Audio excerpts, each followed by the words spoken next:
qaama saalaa lama qaba. Ka shamaraatis ka dhiiraatis. Dhalaan aan jetti nan heerumtu ta'a kanuma jimaakii. Mansuur Jamaal maaliif hidhame? ሰበር ዜና ሰራዊት ፍቅሬና መንሱር ጀማልን ጨምሮ 6 ሰዎች kabajamtootaaf jaalatamtoota keenya mata dureen lammaffaa guyyaa har'aa Mansuur Jamaal maaliif hidhame nama qaama saalaa lama qaba. Qaanfachuu dhabee yeella'uu dhabee ani qaama saalaa laman qaba. Dhiirri dhiira naan jedha nan fuudhu. Shamarris shamara naan jetti natti hin heerumtu. Malli kan koo maali jedhee makii oroo gaafate. Lammeen kana qabannee isiniif dhiyaanneerra. Kun maali? Big showdha. Warroonni subscribe godhaa, like illee godhaa. Viidiyoo kana hanga dhuma sagantaa kanaatti nu hordofaa. Wantoota jajjabaa dhaggeeffattan dhimma biizinasiitiin Mansuur Jamaal maal balleessee hidhame kan jennu yoo ta'e Mansuur Jamaal makiinaa garaagaraa dhimma dhuunfaa isaatiin dhimma kaampaanii fakkeessuudhaan kan yookaan guruupii fakkeessuudhaan godhee namoota hedduu maallaqa achi barbaree makiinaa isinii finna jedhee maallaqa irraa fuudhee makiinaa fiduu hidhabee himanni mana murteetti itti banamee abbaan alangaa poolisiin yakkaa to'atee jira jechuudha. Gama biraatiin qaama saalaa lama qabu kana mee viidiyoo daawwadhaa. Lakkeejiiti miti. Dhalaan aan jetti nan heerumtu ta'a kanuma jimaakii. Hayyaboo. Yassalaam. Dhiirti dhiiratti nan fuutu mee maali mee carraan qabu carraan keenya kun maali mee maali rabbii keessa taatu. Dhalaan aan jetti nan heerumtu dhiirti dhiira nan jetti nan fuutu. Garuu tu yoon jaaladde dhalaan nan jaalatu an garuu miira addaa keessaan jira laakiin Hamzaa Sheekh Jaabirillee dubbii kanatti himeetiin ture wallaahi hedduu takka na bookkisa gisee bakka kana dhalaan gisee miira keetu itti wallaahi ni naara dhiirtinis akkasumatti illee gisee na duutu ni naara garuu miira keessaan. Imane ati jechuu akka amma ati itti haasa'u jirtu kuni yaa akhlaaqni ati itti haasa'u jirtu kuni akka jechuun. Wanta kana biyyoota garaagaraa keessa ni jira. Dabree jira. Uumaa rabbiitti. Ati feetii akkatti haasawaa jirtamu uumaa keetti akkanuma. Waan rabbi nama kennu. Uumaa kiyya namni nan beekne hin jiru. Namni nan beekne hin jiru. Miidiyaa kana gubbatti lafatti nan beekne hin jiru.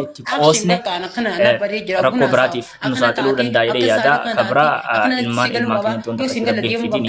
Itti horfuun illee ta'u Allahumma najjinaadha. Namni akkasii biyya hedduu jira. Dabree ni jira. Uumaa rabbiiti. Fakkeenyaaf namni akkasii kun biyyoota akka Eeshiyaa keessatti argaman hedduu akka Awurooppaa, Ameerikaa biyya keenya karaa Afrikaa kanatti hedduu argamu. Sababaan isaatis hedduu jira. Haala qilleensaatiin wal qabatee, haala uumamaatiin wal qabatee fi gosootaan kan deddeemudha.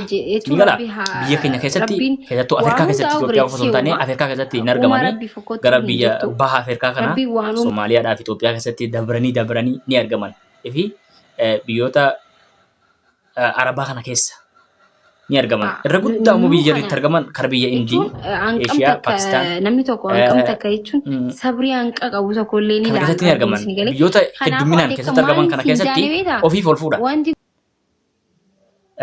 Relationshipii walii wajjiniin kan raawwatanidha. Malee namni qaama saalaa lama qabu dhiirattis deemu akka kitaabni kakak kitaabni kitaabni yeroo dubbatu namoonni qaama lama qabu shamara salaachisuu ni danda'a. Shamara olii waan ta'eef waa xiqqoo garuu dhiira dura dhaabbachuu hin danda'u jedha akka haasaanitti.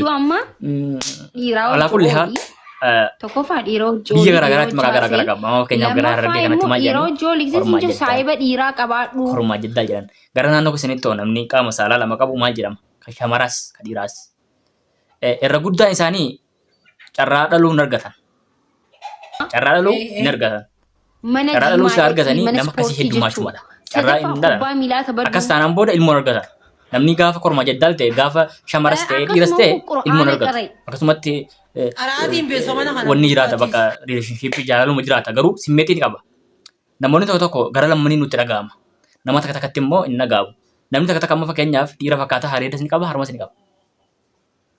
Kan akkasiirraa rabbuma beeka rabbiin furmaata nuuf hafitu namoota wanta akkasiittis qabanis rabbiin sabrii haa kennuu fi addunyaan xiqqoodha hin deemna asirraa. Namni kamuu hin deema. Namni kamuu hin deema. Namni asirratti hafu hin jiru. Garuu wanti gaariin kaayirii dalagachuudha. Kaayirii dalagatanii gara fuula rabbii deemanii gara jireenya abadiitti gaafa deeban waan gaarii jiraachuudha. Gara biraatiin wanti jechuu barbaade dhimma kanaan wal qabsiisee Wanti kun numa ta'a. Ta'ee moo ta'u namaa fi hayawaana gidduus numa ta'a. Ta'eedhuma ta'u malee zariidhaa waliin hin deemu. Garuu akka saayinsistoonni takka takka jedhanitti akka doktoroonni tokko takka jedhanitti haala qilleensaatiin wal qabataa. Fakkeenyaaf qilleensi faalamuu niikular boombii wanta akka kanaa dhoowwuudhaan sababeeffatamaa jedha. Fakkeenyaaf biyyoota akka lolli hammaatu qilleensi faalametti namni harka afaan qabnee dhalata miti. Kunis hir'inuma wanniiti.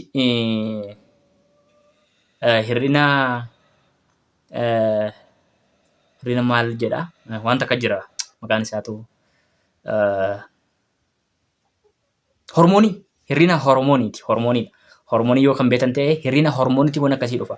Yoo hormooniin kan kee kan dhiiraa bira ol darbuu dadhabe gaddeebi'ee qoodamaa jechuudha. Akka jedhan saayinsistoonni tokko takka dhimmi nuti qabannee dhiyaanne irraaf kana fakkaata nagayaan nuuf tura. Warroonni sabskiraayib godhan sabskiraayib godhaa. Lakkoofsa takka barreessaa warri hanga dhumaatti nu daawwatta.